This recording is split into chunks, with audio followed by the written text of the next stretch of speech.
Abram suas Bíblias no livro de Naum, capítulo 2. Nós vamos percorrer os capítulos 2 e 3 nessa noite. Naum, esse é um excelente momento para você treinar os seus dedinhos aí nos profetas menores e descobrir que tem um livro aí que chama Naum na sua Bíblia. Naum, capítulo 2.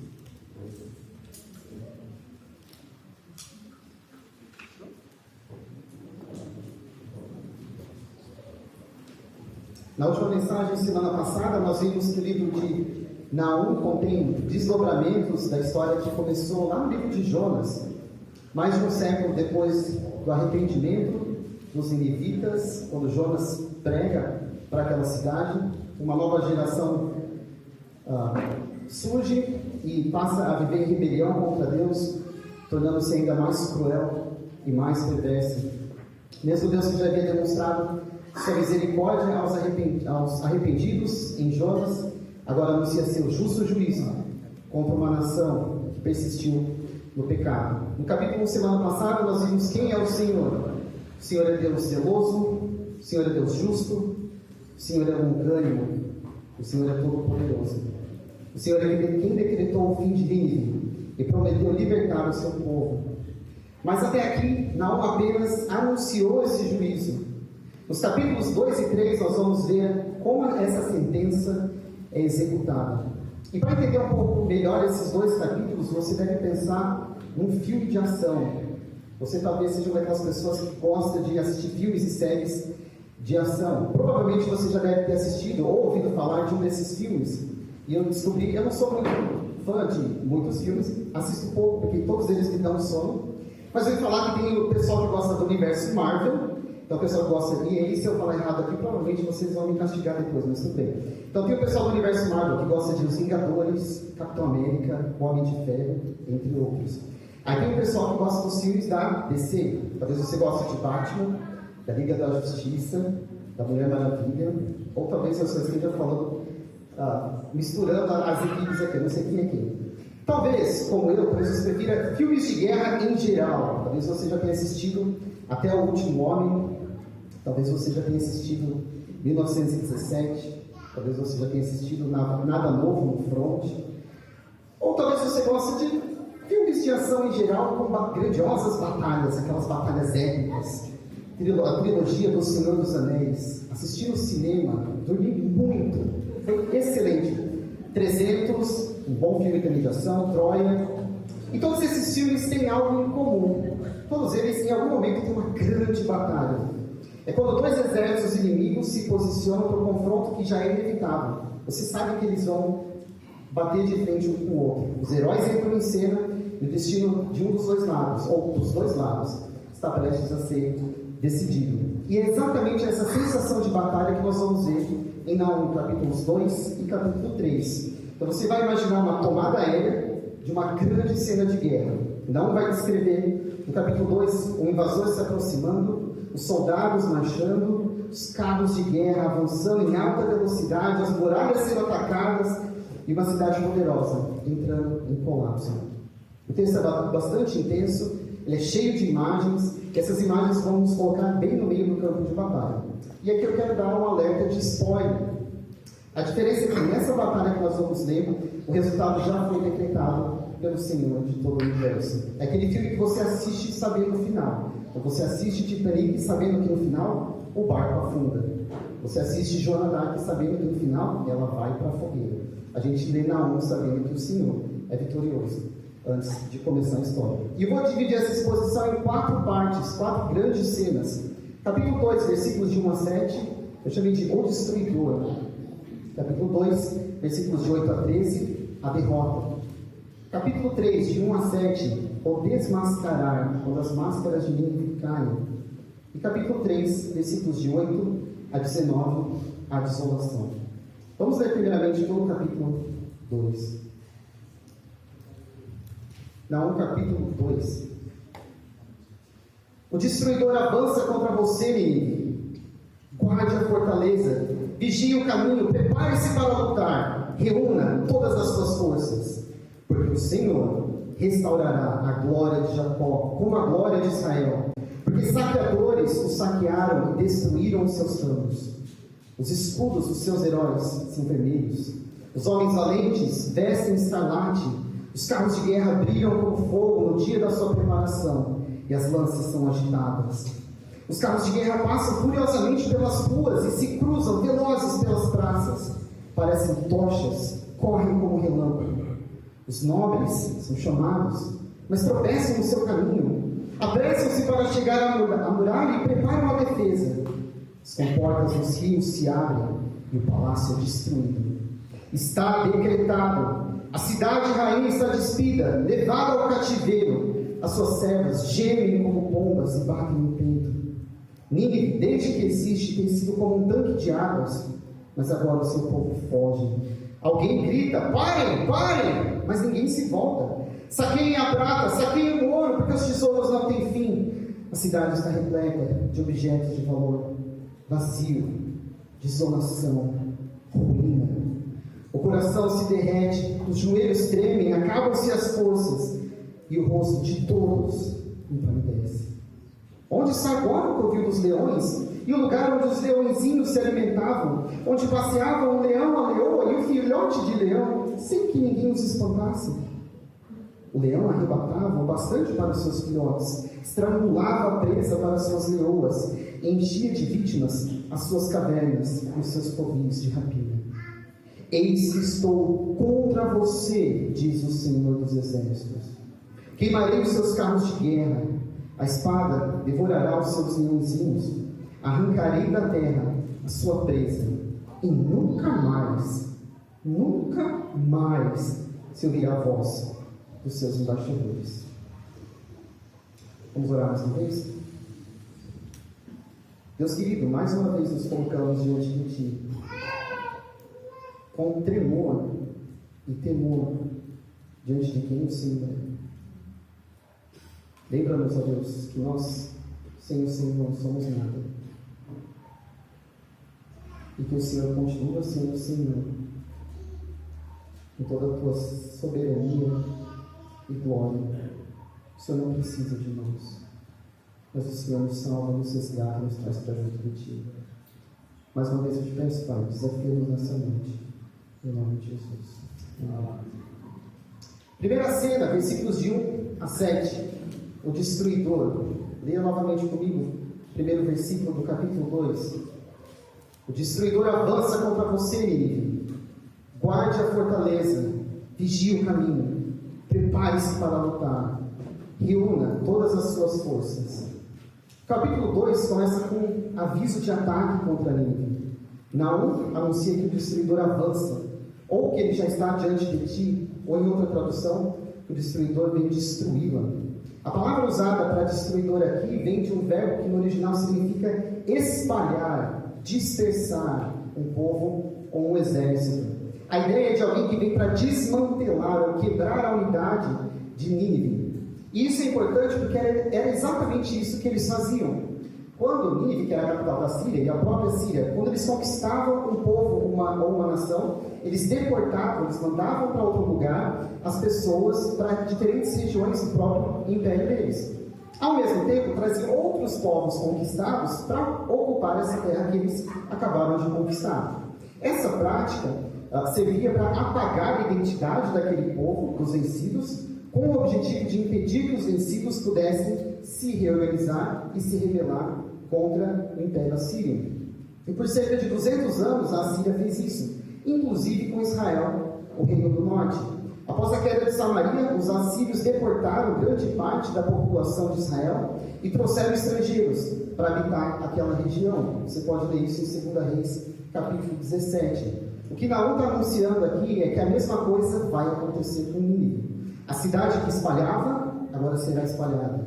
A potência que aterrorizava, será aterrorizada. O império que desmantelava outras nações, agora será desmantelado. Lembra o que vimos na semana passada em Naum, capítulo 1, versículo 3? Volte na página anterior da sua Bíblia. Naum, capítulo 1, versículo 3. O Senhor é tardio em irar-se, mas grande em poder, e jamais inocente culpado. Chegou a hora. O Senhor vai agir. Veja que no final do verso 1, Nínive é chamada para se preparar para a batalha. Guarde a fortaleza, vigie o caminho, prepare-se para lutar, reúna todas as suas forças. Que ironia! Que ironia! Diante do Senhor Todo-Poderoso, o que é que Nínive pode fazer? Guardar a fortaleza? Vigiar o caminho? Lutar? Reunir forças? Não. Nada disso faz diferença quando o Senhor dos Exércitos resolve agir. Nada. E por que Nínive deveria tentar, com muitas aspas, se defender? O verso 2 responde isso para nós. Porque o Senhor restaurará a glória de Jacó como a glória de Israel. Porque saqueadores o saquearam e destruíram os seus campos. O que o Senhor está dizendo aqui é que ele iria agir. Aquilo que a Síria havia feito contra Israel e contra tantas outras nações, o Senhor iria fazer agora contra Nínive. Não porque o Senhor pratica vingança como alguém ressentido, mas porque o Senhor executa sua justa justiça. E o texto, a partir do verso 3, começa a ilustrar esse ataque contra Nínive. É aquela cena do filme quando o exército consegue superar as muralhas de outra cidade, ou abrir os portões e adentrar a cidade. E aí a gente já sabe que a guerra estourou. Olhe novamente os versículos 3 e 4. Os escudos dos seus heróis são vermelhos. Os homens valentes vestem escarlate. Os carros de guerra brilham como fogo no dia da sua preparação, e as lanças são agitadas. Os carros de guerra passam furiosamente pelas ruas e se cruzam velozes pelas praças, parecem tochas, correm como relâmpago. Se você prestou atenção nesses dois versículos, há vários elementos que remetem à cor vermelha aqui. Os escudos são vermelhos, os guerreiros vestem escarlate, que é uma cor viva como a cor de sangue. Os carros de guerra brilham como fogo, também remetendo à ideia do vermelho. O que alguns comentaristas sugerem é que os guerreiros antigos, eles tingiam de vermelho seus escudos de couro, para que o sangue dos seus próprios ferimentos não pudesse ser visto pelo inimigo, mas também para causar medo, para causar intimidação. E essa predominância da cor vermelha aqui parece funcionar como um recurso visual para mostrar que a cidade que derramou muito sangue, agora iria começar a sangrar também. E o verso 5 nos mostra uma tentativa de reação dos ninivitas. Versículo 5. Os nobres são chamados, mas tropeçam no seu caminho. Apressam-se para chegar à muralha e preparam a defesa. Veja que a tentativa de reação aqui dos nobres, ela é frustrada. Os nobres, ou em outras traduções, os oficiais, ou as tropas de elite, são chamados para tentar organizar algum tipo de defesa, mas eles tropeçam no caminho, ou eles vêm tropeçando pelo caminho. Eles estão todos atrapalhados, eles não sabem o que fazer. Tentam até esboçar algum tipo de defesa, mas o caos já tomou conta da cidade. E os versos 6 e 7 colocam os últimos pregos sobre o caixão. Versículo 6. As comportas dos rios se abrem, e o palácio é destruído. Está decretado. A cidade rainha está despida, levada ao cativeiro. As suas servas gemem como pombas e batem no peito. O Senhor começa então a cumprir aquilo que ele havia anunciado em Naum, capítulo 1, versículo 2. Que o Senhor toma vingança contra os seus adversários e reserva indignação para os seus inimigos. Ainda que essa batalha seja travada por homens, você precisa lembrar que o verdadeiro protagonista é o Senhor dos Exércitos. Os exércitos marcham, os carros avançam, as muralhas caem, mas o Senhor é quem conduz a história que executa o seu justo juízo. E algumas aplicações para nós, a partir desse primeiro bloco de versículos, o que a gente precisa saber é que o Senhor governa toda a história. Toda geração possui uma Síria, algo ou alguém que parece grande demais, ou poderoso demais, ou permanente demais. Mas Naum nos lembra que nenhum império permanece diante do Senhor. Em outras palavras, todos os dias surgem para nós notícias que podem nos trazer medo, preocupação, talvez ansiedade sobre o futuro. Talvez você mesmo esteja ansioso ou preocupado com o que está acontecendo no mundo, talvez com medo do futuro. E o que nós podemos aprender com Naum é: olhe para o Senhor, olhe para o Senhor. O Senhor está no controle de todas as coisas. Todos os dias nós somos bombardeados com informações sobre guerras e conflitos, O preço do petróleo sobe, o preço do petróleo desce, o preço do petróleo sobe de novo. A mídia nos diz que o mundo vai acabar das mais diversas formas, ou com o aquecimento global, ou com o derretimento das geleiras, ou com o fim das florestas, ou com o aumento da população mundial, ou com tudo isso junto, ou com a troca do governo, ou com isso, ou com aquilo, e a gente fica... Para muitos isso é motivo de preocupação, de ansiedade, de desespero. Meus irmãos, nós estamos nos ensinando que o Senhor está no controle de toda a história. Ele pode usar até outros impérios ímpios para cumprir os seus propósitos. Portanto, confie no Senhor da história. Confie no Senhor da história. E o que nós devemos fazer? Naum 7, na semana passada, nos lembrou disso. E nos lembra, continua nos lembrando, que o Senhor é bom e conhece aqueles que nele se refugiam. Portanto, o que eu e você precisamos fazer é buscarmos abrigo em quem tem em toda a história na palma de suas mãos, que é o Senhor. Essa foi a primeira cena, o destruidor. Vamos agora à segunda cena, a derrota. A partir do versículo 8 até o final desse capítulo. Não, 2, versículo 8. Nínive, desde que existe, tem sido como um tanque de águas, mas agora o seu povo foge. Alguém grita: parem, parem! Mas ninguém se volta. Não compara Nínive, aqui é um grande reservatório cheio de água. Durante séculos, Nínive de fato parecia transbordar de gente, de riqueza, de poder e também de maldade. Mas quando chegou o juízo de Deus, foi como se esse tanque tivesse se rompido. Toda aquela multidão começou a se dispersar. Os comandantes até gritam para que as pessoas parem, mas ninguém consegue conter a fuga. A cidade que parecia cheia e segura começa a se esvaziar. E essa imagem se torna ainda mais viva porque Nínive, como vimos na semana passada, ela tinha um sistema hídrico impressionante, com canais, represas, alguns aquedutos, alguns reservatórios. E essas fontes de água, uma cidade que está perto do Rio Tigre, essas fontes de água também serviam de proteção. E novamente aqui, uma ironia. Os assírios, que eram conhecidos por desintegrar ou desmantelar os povos conquistados e espalhar outras nações, agora vê a sua própria população sendo espalhada como um tanque furado. E por que nessa profecia os ninivitas estão se espalhando? Por que o Senhor está convocando os inimigos para pilhar, para despojar a cidade? Veja os versículos 9 e 10. Saqueiem a prata, saqueiem o ouro, porque os tesouros não têm fim. A cidade está repleta de objetos de valor. Vazio, desolação, ruína. Coração se derrete, os joelhos tremem, acabam-se as forças, e o rosto de todos empalidece. A reação dos ninivitas é de horror, eles ficam aterrorizados. Talvez eles pensassem que nunca viveriam isso, mas a profecia de Naum está lembrando que a vez deles está chegando. Enquanto os versículos 8 a 10 explicam a derrota de Nínive e a sua queda, com fuga, pânico e saques, os versículos 11 e 12 nos explicam o porquê dessa queda. Olha os versículos 11 e 12. Onde está agora o covil dos leões e o lugar onde os leõezinhos se alimentavam? Onde passeava o leão, a leoa e o filhote de leão, sem que ninguém os espantasse?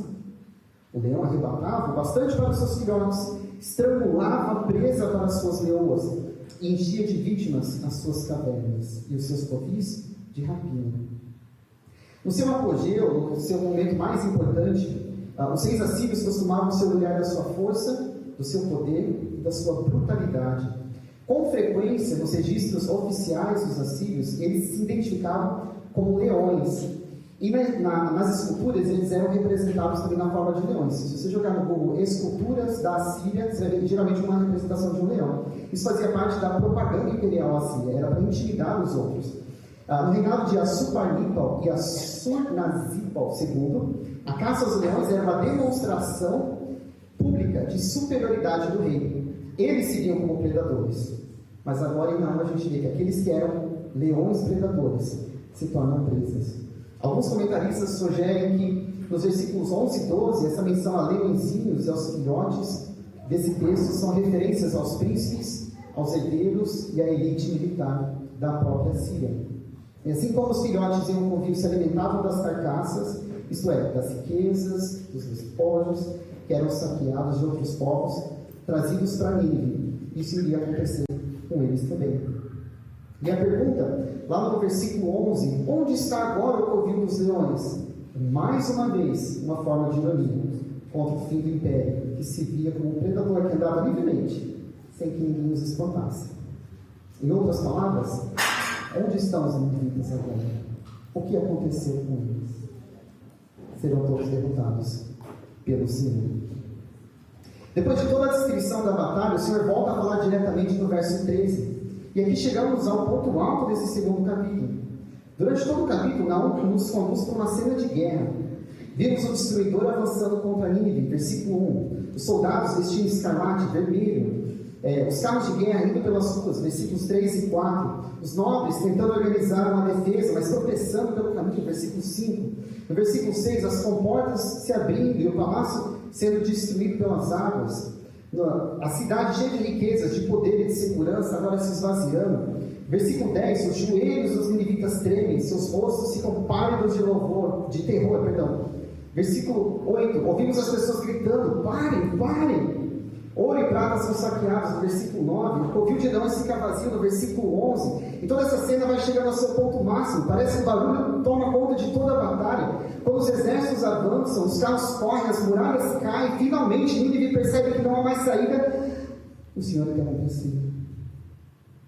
Toda aquela cena épica de destruição é congelada. E a única voz que se ouve, no final do capítulo 2, é do próprio Deus dizendo, versículo 13: eis que eu estou contra você, diz o Senhor dos Exércitos. Eis que eu estou contra você, diz o Senhor dos Exércitos. A expressão eis que eu estou contra você e outras similares aparecem 14 vezes no Antigo Testamento. Ela é sempre usada pelo Senhor em contexto de julgamento contra uma nação, uma cidade ou um líder. Dessas 14 vezes, apenas 3 ela aparece seguida de Senhor dos Exércitos. 2 em Naum, para falar contra Nínive, e uma em Jeremias, para falar contra a Babilônia. Isso demonstra a seriedade do juízo do Senhor. O que o Senhor está dizendo é: eu não estou para brincadeira, eu estou contra você. E Senhor dos Exércitos é uma declaração de autoridade universal. Isso indica que o Senhor é o comandante supremo de todos os exércitos, terrenos, tanto terrenos quanto celestiais. Nos momentos de crise, o Senhor, por meio de seus profetas, estava dizendo: existe um Senhor acima dos senhores da terra. Existe um comandante acima de todos os outros exércitos. Existe um rei, com letra maiúscula, acima de todos os outros reis, com letra minúscula. Nínive não iria lutar contra o exército, mas contra o próprio Senhor dos Exércitos. Eis que estou contra você, diz o Senhor dos Exércitos. Essa é a causa. E o restante do verso 13 nos apresenta as consequências e como o Senhor desmontaria completamente o poder de Nínive. Eis que estou contra você, diz o Senhor dos Exércitos. Queimarei os seus carros de guerra. Sua força militar seria destruída. A espada devorará os seus leõezinhos. Os príncipes e os sucessores dos reis iriam morrer. Arrancarei da tua terra a sua presa. Nínive não viveria mais às custas das outras nações. Nunca mais se ouvirá a voz dos seus embaixadores. O Império Assírio deixaria de existir da forma como era conhecido. Isso reforça o que está no começo do capítulo. Quem está por trás do avanço do destruidor contra Nínive, no versículo 1, é o Senhor dos Exércitos. Então, meus irmãos, como aplicação, nós podemos ver que o problema de Nínive não eram os inimigos, o problema é que eles haviam se colocado contra o Senhor dos Exércitos. E quando o próprio Deus declara guerra, nenhum império consegue permanecer de pé. Da mesma forma, o maior problema do ser humano não é uma doença, não é as pessoas, não são as questões financeiras. O maior problema do ser humano é permanecer em rebelião, em rebeldia contra o Senhor. Não existe uma posição mais terrível do que ficar em oposição contra o Senhor dos Exércitos. Por isso, se você ainda não se arrependeu dos seus pecados, se você ainda não se entregou a Jesus como seu Senhor e Salvador, você continua separado de Deus por causa do seu pecado. E enquanto você permanecer nessa condição você permanece debaixo do justo juízo do Senhor dos Exércitos. E nós estamos vendo em Naum que quando o Senhor é contra algo ou alguém, nem mesmo o mais poderoso exército pode livrá-lo. Portanto, renda-se ao Senhor Jesus ainda hoje. Por causa da cruz de Cristo, os nossos pecados foram lançados sobre Jesus, e todo aquele que crê em Jesus é declarado justo diante de Deus. Em Cristo, pelos méritos de Cristo, aquele que merecia ouvir "estou contra você", passa a ser recebido como filho de Deus. Por isso, se você ainda não se entregou a Jesus, entregue-se a Jesus, não espere mais. O Senhor é tardio em irar-se, mas jamais inocente do Pai. Na primeira cena, vimos o destruidor. Na segunda cena, a derrota. Agora vamos ver o porquê dessa sentença do Senhor, por meio de Naum contra Nínive. O terceiro D é de desmascarar. Capítulo 3, versículo 1. Ai da cidade sanguinária, toda cheia de mentiras e de roubo, e que não solta sua presa. Capítulo 3 começa com um sonoro ai. Nos textos proféticos, essa expressão introduz um oráculo de condenação. É o anúncio do juízo do Senhor contra Nínive, chamada aqui de a cidade sanguinária. E o texto diz que Nínive era cheia de mentiras, ou de fraudes, em outras traduções, era cheia de roubos, ou de rapina, e que não solta a sua presa. Já vimos que os reis assírios viam a si mesmos como grandes e ferozes leões. E agora o profeta retoma exatamente essa imagem. O leão que agarra a presa, que a despedaça e a devora sem jamais soltá-la. Assim era Nínive. Como o leão que capturava, dilacerava e engolia sua presa, Nínive conquistava, saqueava, explorava e logo em seguida voltava a fazer o mesmo com outro povo. Eles faziam uso da violência como seu modo de existência, como um leão que não solta a sua presa, porque a presa é o seu próprio sustento. Portanto, o Senhor não está julgando aqui apenas os atos violentos, mas toda uma civilização construída sobre a violência, sobre a fraude, sobre a exploração, uma civilização que se identificava como um predador, mas que agora se torna ela mesma a presa do juízo divino. Os versos 2 e 3 nos mostram o que aconteceu. Versículo 2, capítulo 3. Eis o estalo dos açoites, o estrondo das rodas, o galope dos cavalos e os carros que vão saltando. Os cavaleiros que esporeiam, as espadas brilhantes, as lanças reluzentes, uma multidão de feridos, massa de cadáveres, mortos sem fim, chegam a tropeçar sobre os mortos. Se você prestou atenção, a versão em português, tanto da NAA quanto da NVI, praticamente não usam verbos para descrever essa cena. Me parece que não quer explicar a cena, mas colocar o leitor dentro da batalha. Se fosse um filme, seria uma sequência de flashes em que o exército invasor avança e deixa destruição por onde passa. Leia novamente comigo, versos 2 e 3. Imagine como se fossem flashes, cenas. Eis o estalo dos açoites, o estrondo das rodas, o galope dos cavalos e os carros que vão saltando, os cavaleiros que esporeiam, as espadas brilhantes, as lanças reluzentes, uma multidão de feridos, massa de cadáveres, mortos sem fim, chegam a tropeçar sobre os mortos. A cena aqui é de uma verdadeira carnificina. Naum está concretizando o juízo anunciado no Ai, no versículo 1, capítulo 3.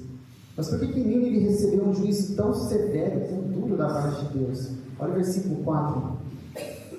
Tudo isso por causa da grande prostituição, da bela e encantadora prostituta, da mestra de feitiçarias, que seduzia as nações com a sua prostituição e os povos com as suas feitiçarias. A prostituição, que nesse versículo aparece 3 vezes, não é uma acusação de imoralidade sexual, não está usando a prostituição como uma metáfora para falar do poder sedutor de Nínive, que misturava idolatria, domínio político, riqueza e violência. A ênfase de Naum, capítulo 3, está nessa sedução e que Nínive, por extensão também os assírios, exerciam sobre os outros povos. Eles conquistavam não apenas pela força militar, com o poder da espada, mas também eles impunham seus deuses e faziam os povos conquistados sentirem que era vantajoso se submeter à Síria. E depois de atrair os povos sob a sua influência, eles os escravizavam. Por isso que no verso 4, Nínive é retratada como uma prostituta bela encantadora, sua aparência era atraente, mas o seu propósito era escravizar. Essa ideia de prostituição já era conhecida no Antigo Testamento. Em Êxodo 34, Deus adverte Israel para não se prostituir seguindo os deuses das nações. Ou seja, a prostituição é uma figura para a infidelidade espiritual e também para a sedução da idolatria. E essa sedução não atingiu apenas as nações pagãs, até o próprio povo de Deus foi atraído pelo poder da Síria. Em vez de confiar no Senhor, muitas vezes eles buscaram segurança na Síria. É o caso, por exemplo, do rei Acaz, que buscou o rei da Síria para livrá-lo de 2 outros reis, mas que no final acabou sendo oprimido pelo próprio rei da Síria. Você pode ver isso em 2 Reis 16 e 2 Crônicas 28. Não é à toa que os profetas Isaías, Ezequiel, Oséias e Miqueias chamam esse tipo de aliança de confiar em outros impérios pagãos, em vez de confiar no Senhor, de prostituição espiritual. Prostituição espiritual. Até aqui, vimos quem Nínive realmente era, mas ainda falta responder a uma pergunta. Quem terá a coragem de desmascarar um império tão poderoso? Versículo 5.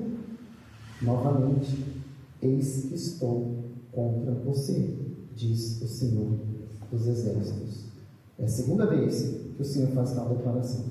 E ao repetir isso pela segunda vez, o Senhor mostra mais uma vez que ele não está para brincadeira. E como da primeira vez, depois de afirmar que estava contra Nínive, o Senhor explica o que ele vai fazer em seguida.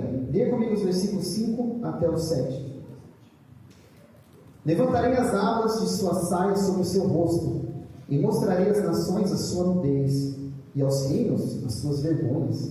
Vou jogar sujeira sobre você, tratá-la com desprezo e transformá-la em espetáculo.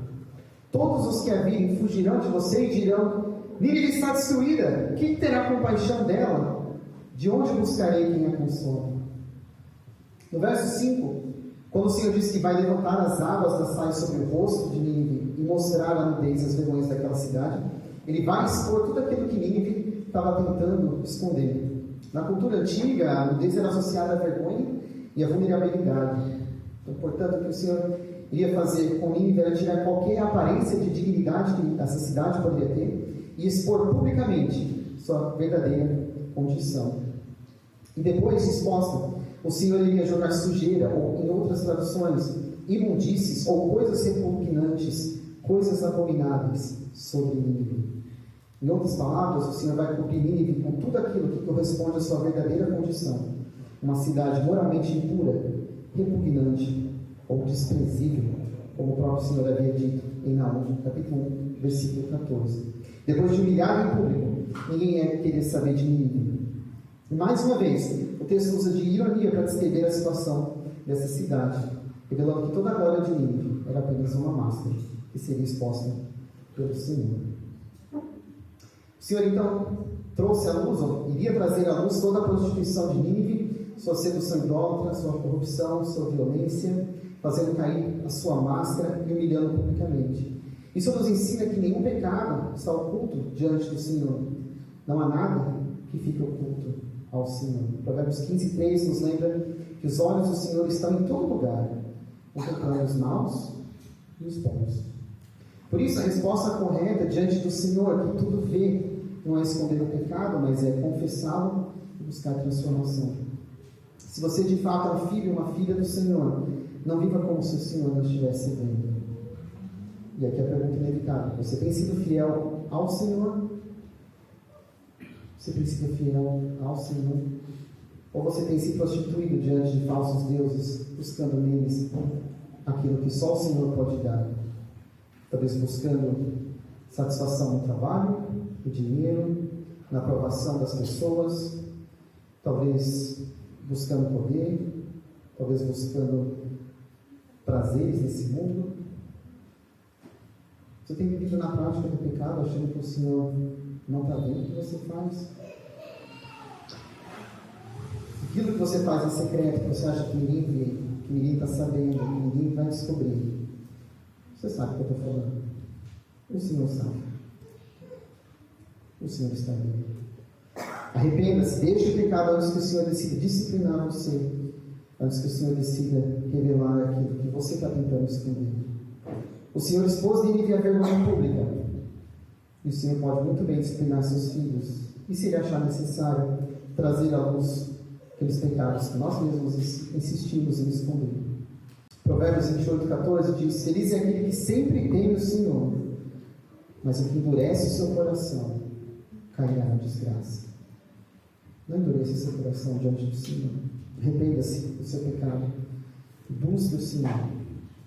Busque o Senhor. 1 João 1,9: se confessarmos os nossos pecados, Ele é e justo para nos perdoar os pecados e nos purificar de toda injustiça. Busque o Senhor. Confesse o seu pecado, Senhor. Vamos para a última cena, o último D, versículos de 8 a 19, a desolação.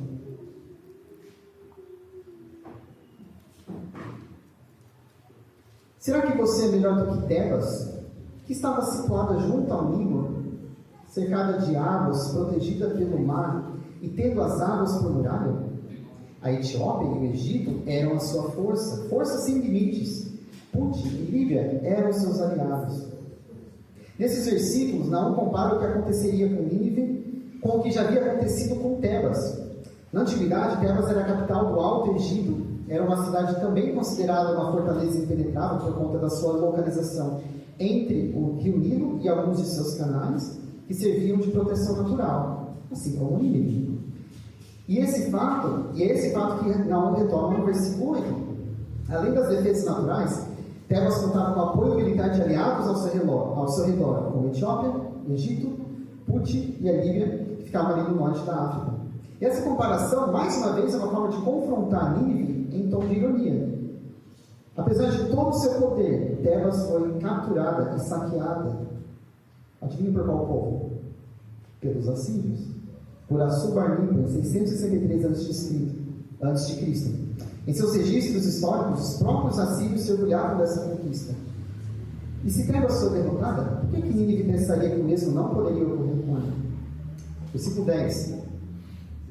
Todavia ela, Tebas, foi levada ao exílio, foi para o cativeiro. Também os seus filhos foram despedaçados nas esquinas de todas as ruas. Sobre os seus nobres lançaram sortes, e todos os seus grandes foram presos com correntes. Também você, Nínive, será embriagado e se esconderá. Também você procurará um refúgio contra o inimigo. O Senhor está dizendo aqui, da mesma forma que Tebas caiu para os assírios, Nínive, que era a capital da Síria, também iria cair nas mãos do Senhor. E depois de mostrar que outros impérios caíram, Naum vai mostrar que as defesas de Nínive eram inúteis. Versículos 12 a 14. Todas as suas fortalezas são como figueiras com figos prematuros. É só sacudir a figueira que os figos caem na boca de quem os há de comer. Eis que seus soldados são como mulheres.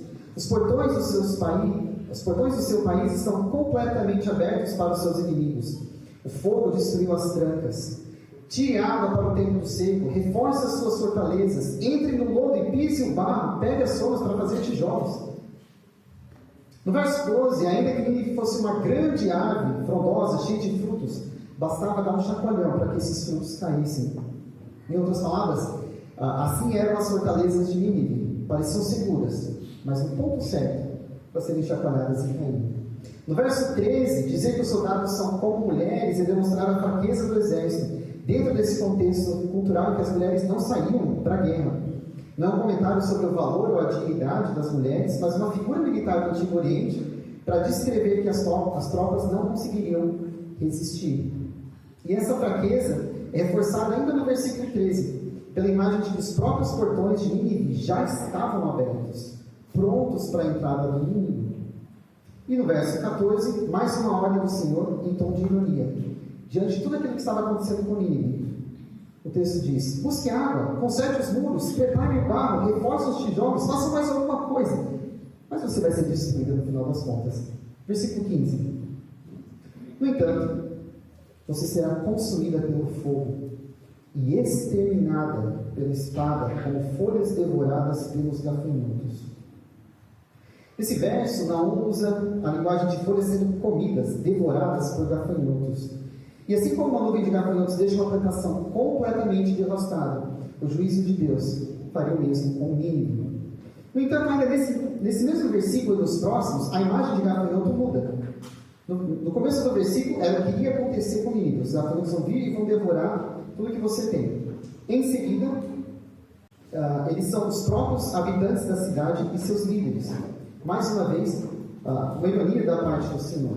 Veja comigo os versículos 15 a 17. Pensando em os próprios ninivitas como gafanhotos. Multipliquem-se como os gafanhotos, tornem-se tão numerosos como eles. Os seus negociantes eram mais numerosos do que as estrelas do céu, mas como gafanhotos bateram asas e voaram. Os seus príncipes eram como gafanhotos, e os seus chefes como gafanhotos grandes, que pousam nos muros em dias de frio. Quando o sol aparece, voam embora, e não se sabe para onde vão. Aquilo em que Nínive confiava é comparado a gafanhotos. No verso 16 fala de negociantes, eles confiavam na sua economia. Verso 17 fala de príncipes e chefes, ou seja, líderes políticos e militares. E diante do juízo do Senhor, o melhor de Nínive é apenas uma frágil criatura.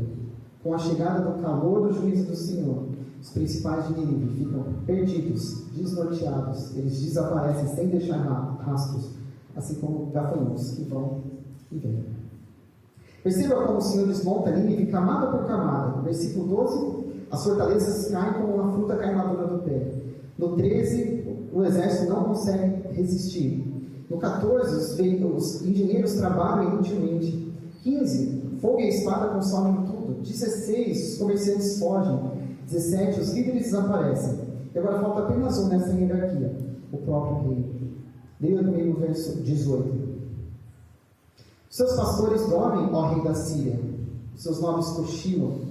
Seu povo está espalhado pelos montes, e não há quem possa juntar. O povo está disperso. E sem povo, não há reino. E sem reino, não há reino. Por fim, Naum agora dirige sua palavra diretamente ao rei da Síria. Enquanto os oficiais desapareceram, o próprio rei fica sem qualquer capacidade de reação. Mais uma vez, que ironia.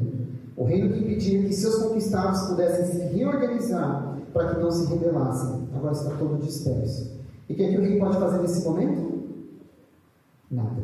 Versículo 19. Não há remédio para o seu mal. O seu ferimento é grave. Todos os que ouvirem falar do que aconteceu com você bateram palmas. Pois quem não foi vítima da sua crueldade sem fim? E o livro acaba. O rei é derrotado. Sua queda, no versículo 19, simboliza também a queda da própria Síria. E qual é a reação dos povos diante disso? Eles batem palma. Eles se alegram com o fim de um império cruel. Assim como no livro de Jonas, o livro de Naum termina com uma pergunta retórica: pois quem não foi vítima da sua crueldade sem fim? Em Jonas, a pergunta que Deus faz no final do livro de Jonas revela a sua misericórdia para uma cidade arrependida. Em Naum, a pergunta revela a justiça do Senhor contra uma cidade que persistiu em sua crueldade. Historicamente, Nínive foi saqueada e queimada em 612 a.C. pelos medos e pelos babilônios, que cercaram a cidade por cerca de 3 meses. Durante a queda, o rei assírio também foi morto, embora os detalhes sejam incertos. Os sobreviventes tentaram reorganizar o império em outra cidade, mas 3 anos depois, em 609 a.C., a resistência síria foi finalmente e definitivamente derrotada. O império que parecia indestrutível desapareceu da história. No final, Naum nos mostra que nenhum poder humano permanece de pé quando o Senhor dos Exércitos se levanta. A grande ideia desse texto, então, é que o Senhor dos Exércitos desmascara, derrota e desola completamente todo império que se levanta contra ele e contra o seu povo. Nós vimos então nesses 2 capítulos 4 cenas do juízo do Senhor sobre Nínive: o destruidor avançando pela cidade, a derrota quando o Senhor declara: eu estou contra você, o desmascarar quando a bela sedutora prostituta é exposta publicamente, e a desolação final, quando as fortalezas caem, os soldados se enfraquecem, os líderes fogem e o rei fica sozinho e sem remédio. Tudo isso não é apenas uma história antiga, é um padrão que a Bíblia inteira desenvolve. Mesmo Deus se julgou Nínive, continua sendo o Senhor da história, de toda a história. Nesse sentido, a batalha descrita por Naum é apenas o trailer da batalha final. Ao longo da história, impérios se levantam e caem. O assírio, depois o babilônico, o império persa, os gregos, os romanos. Quando os impérios se rebelam contra Deus e perseguem o seu povo, eles passam a refletir e servir aos interesses do reino das trevas. Jesus chamou Satanás de o príncipe desse mundo. Paulo chamou de Deus deste século. Nínive foi a capital de um império histórico real.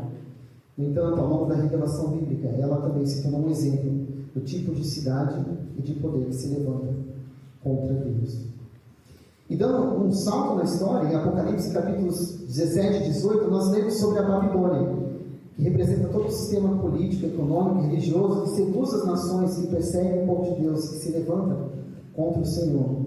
E assim como vimos que Nínive, que Nínive caiu, em Apocalipse, nós veremos que a Babilônia também cairá. O mesmo Deus que julgou a capital da Síria, no fim da história, julgará todo o sistema deste mundo. Abra sua Bíblia em Apocalipse, capítulo 17.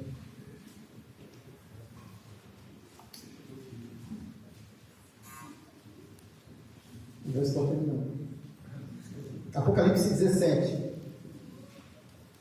verso 3. Apocalipse 17, verso 3. Vi uma mulher montada numa besta escarlate, besta repleta de nomes de blasfêmia, com 7 cabeças e 10 chifres. Versículo 5.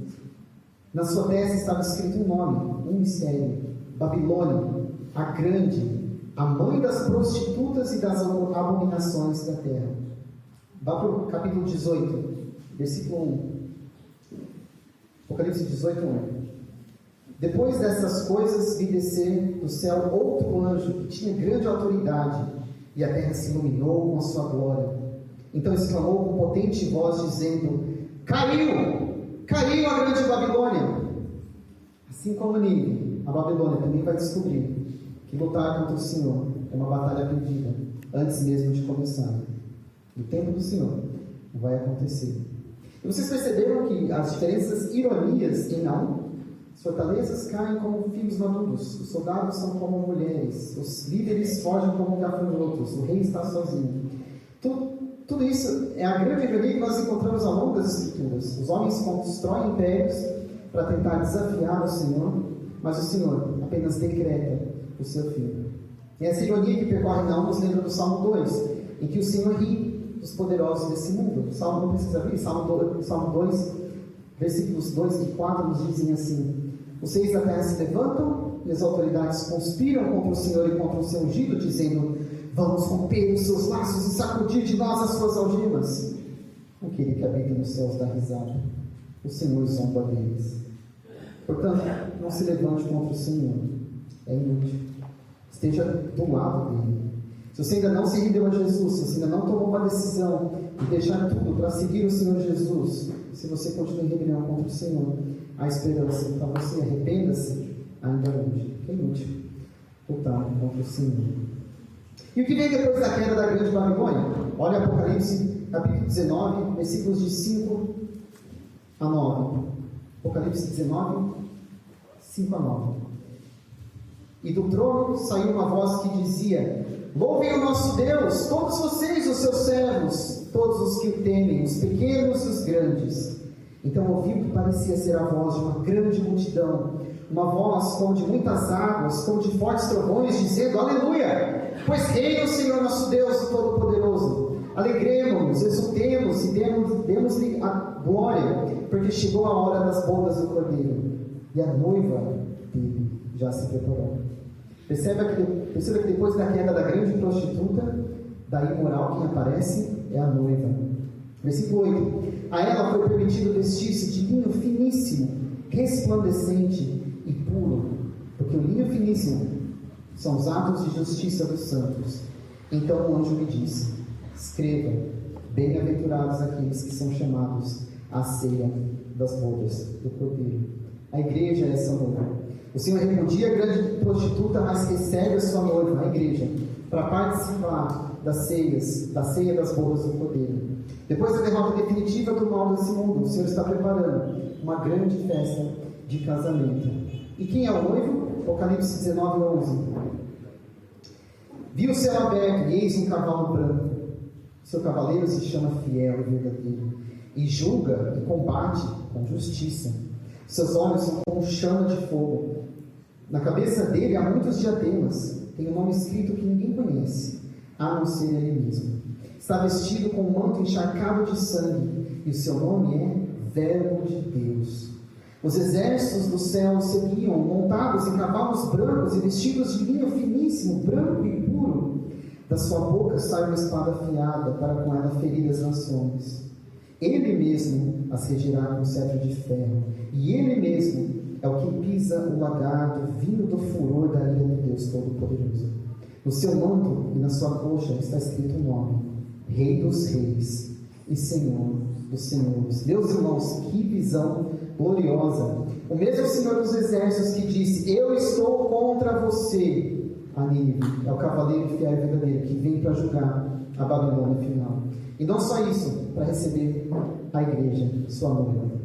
Isso deve nos encher de alegria e de esperança. Amém? Amém. E o que a gente faz enquanto esse dia não chega? A gente se alinha com o Senhor.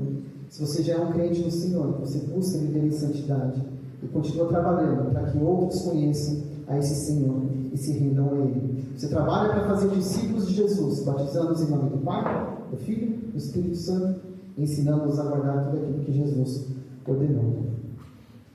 Em Naum nós ouvimos 2 vezes uma frase terrível da boca do Senhor dos Exércitos: eis que estou contra você. Eis que estou contra você. Mas a todo aquele que pertence a Jesus ouve outra promessa. Antes de subir aos céus, Jesus disse em Mateus 28, 20: eis que estou com vocês. Eis que estou com vocês todos os dias até o fim dos tempos. E é essa presença que nos sustenta enquanto aguardamos o dia em que o último inimigo cairá, quando Cristo consumará seu reino e as bodas do Cordeiro finalmente começarão. Até esse dia, vivamos em santidade, proclamemos o Evangelho e façamos discípulos. Vamos orar?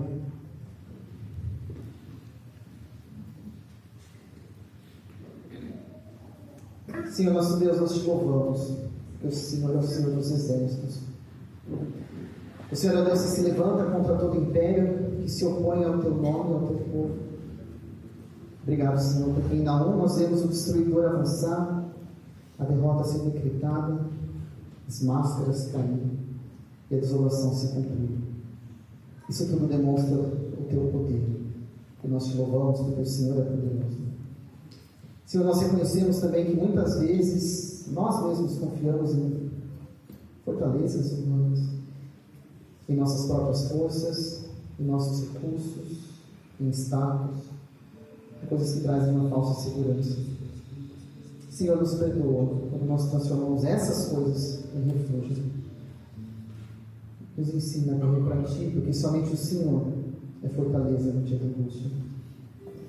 Senhor, obrigado porque a história de Nínive nos lembra que nenhum poder humano permanece de pé quando o Senhor dos Exércitos se levanta. O leão que devorava a presa torna-se a presa. A cidade que espalhava foi espalhada. A prostituta sedutora foi exposta. O império que parecia indestrutível desapareceu. E o mesmo Deus que jogou Nínive continua sendo o Senhor de toda a história. Senhor, nós agradecemos em especial porque em Jesus Cristo nós vemos a glória definitiva dessa verdade. Obrigado porque Jesus é o cavaleiro fiel e verdadeiro, o Rei dos Reis e Senhor dos Senhores, cujo mão está encharcado de sangue, de cuja boca sairá a espada que julgará as nações. Obrigado porque Jesus venceu o pecado e a morte. Obrigado porque na cruz Jesus levou sobre si a culpa que era nossa e abriu o caminho para que nós pudéssemos ser reconciliados com o Senhor. Senhor, nós te louvamos porque nós merecíamos ouvir: estou contra você. Mas hoje nós ouvimos: eis que estou com vocês todos os dias até o fim dos tempos. E isso alegra o nosso coração. Senhor, eu oro também por aqueles que ainda resistem à tua palavra. Assim como a tua longanimidade esperou por Nínive, o Senhor continua sendo paciente conosco, porque o Senhor não quer que ninguém pereça, mas que todos cheguem ao arrependimento. Concede arrependimento verdadeiro a Deus a quem ainda vive em rebeldia e rebelião contra o Senhor. ninguém aqui nessa noite, ó Deus, despreze a tua bondade e a tua paciência. E a todos nós, ó Senhor, que já fomos alcançados pela tua graça, que nós continuemos firmes, perseverantes e fiéis, anunciando as boas novas de paz, fazendo discípulos, até o dia em que estivermos com o Senhor.